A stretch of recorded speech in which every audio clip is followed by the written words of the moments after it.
নবী মুহাম্মদ সাল্লাল্লাহু আলাইহি সাল্লাম যে কথাটা বলেছেন যে নিজে পেট ভরে খাবে এবং পেট ভরে খাওয়ার পরে প্রতিবেশী অভুক্ত থাকবে, এই দিয়ে তিনি কি বুঝিয়েছেন শাইখ, এটা জানতে চেয়েছেন। প্রতিবেশীর অধিকার, জি, হক।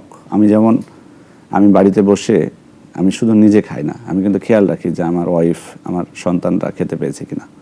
তেমন এটাও খেয়াল রাখতে হবে যে আমার প্রতিবেশী যারা তারা দরিদ্র কিনা, যদি দরিদ্র হয়ে থাকে তারা খেতে পেয়েছে কিনা আমাকে খোঁজ নিতে হবে। এমনকি হাদিসে বলা হয়েছে যে তরকারির মধ্যে একটু পানি বেশি করে দিতে, যাতে প্রতিবেশীদেরকেও আমরা অংশগ্রহণ করাতে পারি। সুবহানাল্লাহ। মা জালা জিবরিল ইউসিনি বিল জার হাত্তা যানানতু আন্নাহু সাইওয়ারিসুহু। সুবহানাল্লাহ। সুবহানাল্লাহ। জিবরিল আমাকে এতই উপদেশ দিতেন প্রতিবেশীদের ব্যাপারে, মনে হতো যে তিনি মনে হয় ওয়ারিস বানিয়ে দিবেন তাদেরকে।